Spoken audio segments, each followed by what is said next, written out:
क्या खाया है? समोसा।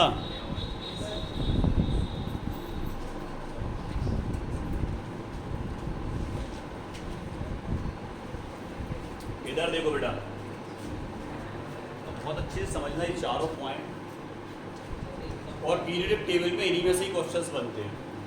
सबसे पहले हम आज पढ़ने जा रहे हैं बेटा आयोनाइजेशन एनर्जी।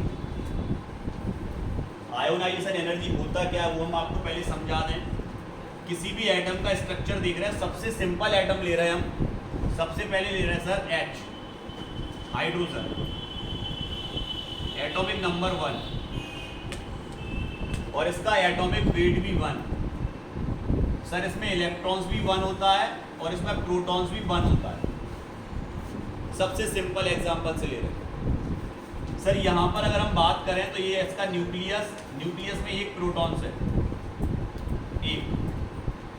इसके अराउंड ये सेल है जिसमें एक इलेक्ट्रॉन्स है जो रिवॉल्व कर रहा है इसके चारों। अब जैसे ही हम इस इलेक्ट्रॉन को एनर्जी प्रोवाइड कराएंगे आउटर सोर्स से, बाहर से, तो ये इलेक्ट्रॉन रिमूव हो जाएगा और इसके बाहर निकल जाएगा सेल के। और ये जो H है ये कन्वर्ट हो जाएगा आपका H प्लस में। इसमें वेट तो होगा, प्रोटॉन तो एक होगा, लेकिन इलेक्ट्रॉन नहीं होगा।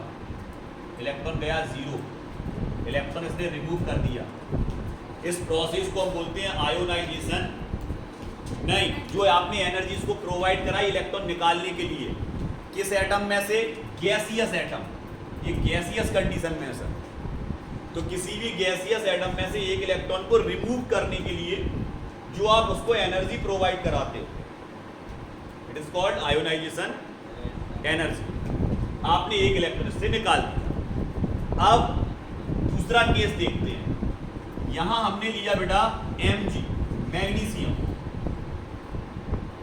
मैग्नीशियम के आउटर मोस्ट सेल में 2 इलेक्ट्रॉन्स होते हैं, सबको पता। मैग्नीशियम का 12, फर्स्ट सेल में 2, फिर 8, फिर 2। आउटर मोस्ट में सर इसके 2 हैं। ये है न्यूक्लियस। न्यूक्लियस में कितने प्रोटॉन्स हैं सर? 12 भी होंगे, क्योंकि number of electron number of protons equal होता। फर्स्ट सेल में सर 2 इलेक्ट्रॉन्स, सेकंड सेल में सर 8 इलेक्ट्रॉन, लास्ट वाले में सर 2 ही तो है। फर्स्ट इलेक्ट्रॉन निकालने के लिए आपने एनर्जी दी IE1, निकल गया इलेक्ट्रॉन्स। सेकंड इलेक्ट्रॉन, अब देखो यहां इलेक्ट्रॉन निकल जाएगा जब बेटा, तो देखो इलेक्ट्रॉन अब कितने बचे? तो आप कहोगे सर इलेक्ट्रॉन्स हैं 11 और प्रोटॉन्स हैं 12। प्रोटॉन्स तो अपनी जगह हैं। न्यूक्लियर चार्ज अगर कंपेयर करें इलेक्ट्रॉन से तो ज्यादा बढ़ गया। पहले 12 इलेक्ट्रॉन 12 प्रोटॉन्स 12 इलेक्ट्रॉन्स को खींच रहे थे, अट्रैक्ट कर रहे थे। अब 12 प्रोटॉन 11 इलेक्ट्रॉन्स को खींच रहे हैं, तो अट्रैक्शन पावर बढ़ जाएगा, जिससे ये जो इलेक्ट्रॉन्स है ना बेटा, एक इलेक्ट्रॉन निकलने के बाद और थोड़ा कहाँ आ जाएगा? क्लोजली अंदर आ जाएगा। तो जब ये अंदर आएगा तो अब इसका डिस्टेंस देखो घट गया। क्लियर? तो सेंटर ऑफ न्यूक्लियस से इस पे अट्रैक्शन फोर्स ज्यादा लग रहा, तो इसको निकालने के लिए, दूसरा इलेक्ट्रॉन निकालने के लिए आपको और ज्यादा एनर्जी प्रोवाइड करनी पड़ेगी। मतलब IE1 की कंपैरिजन में IE2 का वैल्यू क्या होगा बेटा?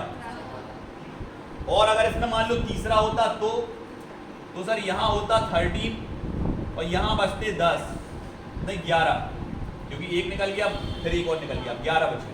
तो ये और ज्यादा कहां आ जाता? क्लोजली। और ज्यादा क्लोजली आता तो इसको निकालने के लिए और ज्यादा एनर्जी प्रोवाइड करनी पड़ती, तो IE3 का वैल्यू और ज्यादा होता। तो पहले तो ये क्लियर हो गया सर कि अट्रैक्शन पावर बढ़ता जाता है न्यूक्लियस का, जैसे जैसे इलेक्ट्रॉन बाहर निकलते जाते हैं और वो अंदर की ओर इलेक्ट्रॉन्स को खींचता जाता है।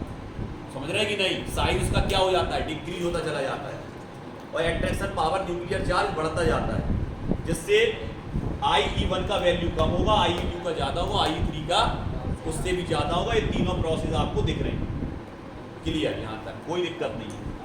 अब आते हैं अपन एग्जाम्पल पे। अब इसके हम क्या पढ़ेंगे बेटा? ये तो सर हमें आयोनाइजेशन एनर्जी समझ में आ गया। अब हम इसके क्या पढ़ रहे हैं? ये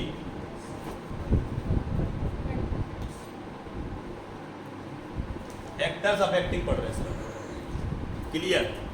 अब फैक्टर्स अफेक्टिंग की अगर हम बात करें बेटा, तो फैक्टर्स अफेक्टिंग में सबसे पहला फैक्टर क्या है? तो सबसे पहला फैक्टर जो आपका है क्या था बेटा? Size of an atom. किसी भी एक एटम का size. Size of an atom क्या कहता है? ये न्यूक्लियस है, इसके अराउंड ये सेल है, ये न्यूक्लियस है, इसके अराउंड ये सेल है। तो ये इलेक्ट्रॉन डिस्टेंस पे है, इजीली इसको अपन क्या कर सकते हैं? रिमूव कर सकते हैं, क्योंकि इस पे अट्रैक्शन फोर्स कम लग रहा, क्योंकि इनके बीच का डिस्टेंस ज्यादा है। इस पे अट्रैक्शन फोर्स ज्यादा लग रहा, इसलिए इसको इजीली रिमूव नहीं कर पाएंगे। तो इसके लिए आपको आयोनाइजेशन एनर्जी ज्यादा देनी पड़ेगी और इसके लिए आयोनाइजेशन एनर्जी कम देनी पड़ेगी। तो जैसे जैसे साइज बढ़ेगा, जैसे जैसे साइज बढ़ेगा, जैसे जैसे साइज बढ़ेगा, इसके लिए कम देनी पड़ेगी और इसके लिए ज्यादा देनी पड़ेगी। हाँ, तो यहाँ पर जैसे जैसे साइज बढ़ेगा बेटा, अगर साइज क्या हो रहा? इंक्रीज हो रहा, तो आयोनाइजेशन एनर्जी डिक्रीज होगी, क्योंकि इलेक्ट्रॉन्स के और सेंटर ऑफ न्यूक्लियस के बीच का जो डिस्टेंस है वो ज्यादा हो जाएगा। आगे समझ में, इसलिए अट्रैक्शन फोर्स कम लगेगा आउटर मोस्ट सेल के वैलेंसी इलेक्ट्रॉन पे। किस पे? आउटर मोस्ट सेल के वैलेंसी इलेक्ट्रॉन पे अट्रैक्शन फोर्स क्या लगेगा बेटा? कम। क्लियर? लेकिन यहाँ पर कहाँ है? क्लोजली है, ज्यादा फोर्स लगेगा अट्रैक्शन फोर्स, तो ज्यादा एनर्जी देनी पड़ेगी निकालने के लिए। पहला पॉइंट क्लियर बेटा। दूसरे पॉइंट पे आते हैं। दूसरा क्या था? Nuclear charge. अब यहां देखो बेटा, यहां देखो बेटा,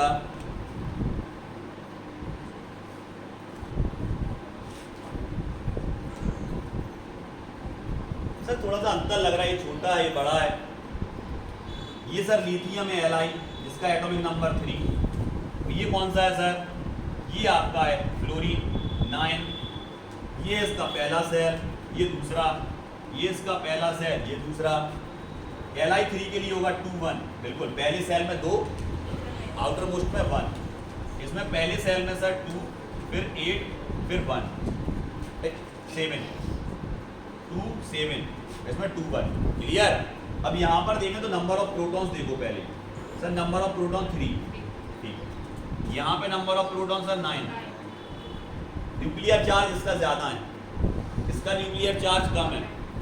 इसके पहले वाले सेल में 2 हैं, इसके भी पहले वाले सेल में 2 हैं, लेकिन न्यूक्लियर चार्ज कम होने के कारण इसका जो वैलेंसी इलेक्ट्रॉन है वो इससे दूर है, इसको अट्रैक्ट नहीं कर पा रहा। लेकिन इसमें न्यूक्लियर चार्ज ज्यादा है, इसलिए क्या कर रहा? आउटर मोस्ट सेल के इलेक्ट्रॉन को खींच रहा, इसलिए इलेक्ट्रॉन्स इसके कहाँ हैं? क्लोजली हैं, पास में हैं। तो इनको रिमूव करने के लिए ज्यादा एनर्जी देनी पड़ेगी, मतलब IE1 का वैल्यू ग्रेटर देन होगा।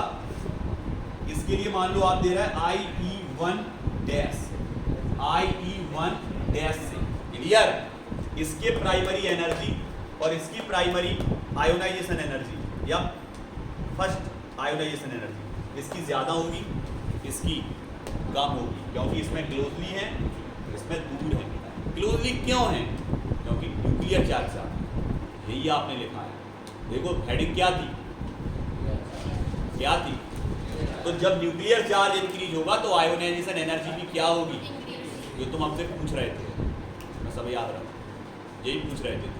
आ गया समझ में? तो आयोनाइजेशन एनर्जी इंक्रीज हो जाती है जब न्यूक्लियर चार्ज क्या होता है?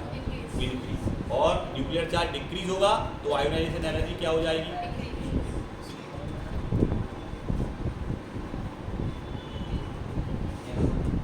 न्यूक्लियर चार्ज के बाद क्या था बेटा? Screening effect.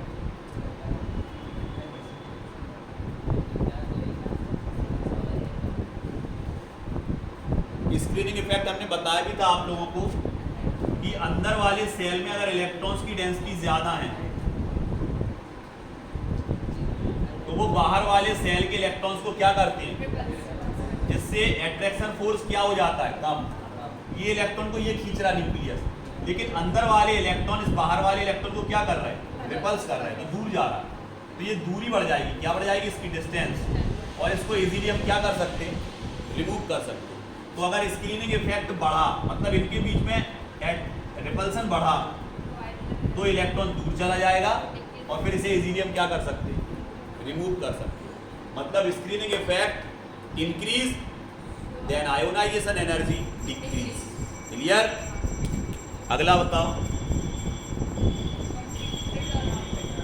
अगला क्या है बेटा? कंप्लीटली फिल्ड या फिल्ड और हाफ फिल्ड भी बोल सकते हो। इधर देखो बेटा, दो तरह के ऑर्बिटल होते हैं, एक होता है p, एक होता है d। p में 5 टाइप होते हैं, इसमें होता है px, py, pz, इसमें होता है dxy, dyz, dxz, dx2, y2 और dz2। क्लियर? इसमें 5, इसमें 3। अब इधर देखो, अगर इसमें 3 इलेक्ट्रॉन्स है, हाफ फील्ड हो गया। क्या हो गया? और इसमें 5 इलेक्ट्रॉन है तो ये भी हाफ फील्ड हो गया। बिल्कुल हो गया सर। इस कंडीशन में मोर स्टेबल होते, इलेक्ट्रॉन्स देंगे नहीं क्योंकि इनकी स्टेबिलिटी सबसे ज़्यादा है। इस कंडीशन में निकाल नहीं सकता, निकाल देगा तो फिर अनस्टेबल हो जाएगा। और हर एटम क्या चाहता है कि वो स्टेबल कंडीशन में रहे। क्लियर? अब ये कैसे हो गए? फुलफिल, वो भी स्टेबल, फुलफिल तो भी स्टेबल। तो ये हाफ फील्ड कंडीशन और एक फुलफिल कंडीशन, दोनों में ही ऑर्बिटल्स कैसे होते हैं?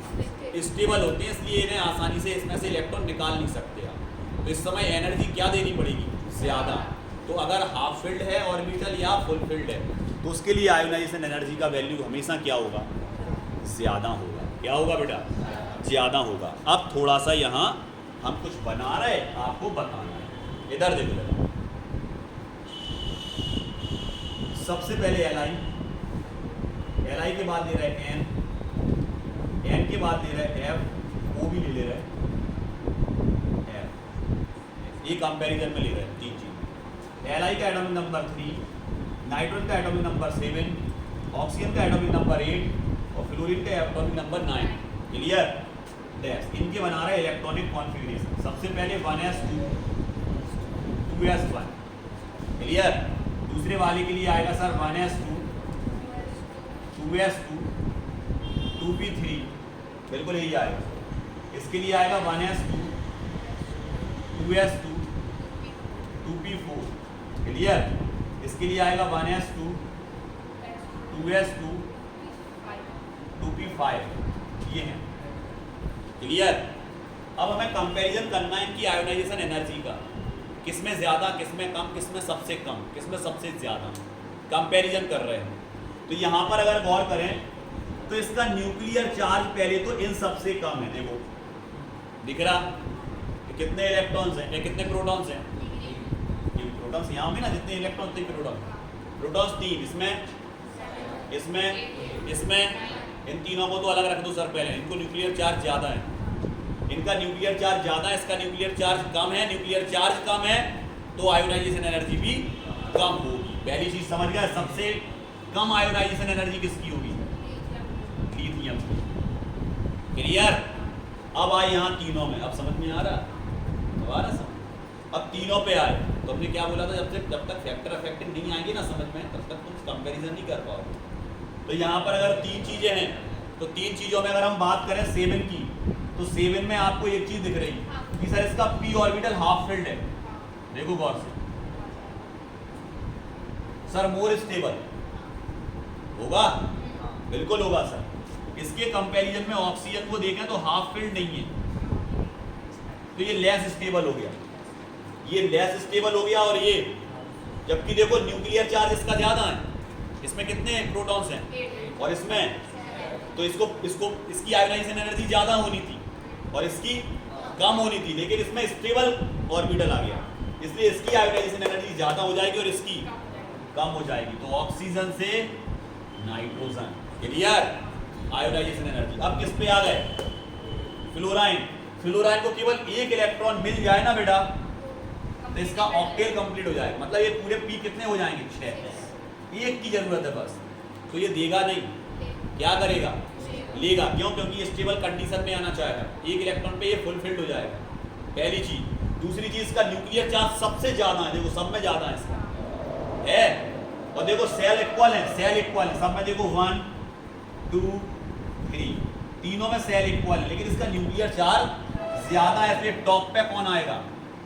फ्लोराइन। क्लियर? इसको अपनी कॉपी पे कहीं भी इस चीज को नोट करो बेटा, इससे आइडेंटिफिकेशन कर पाओगे।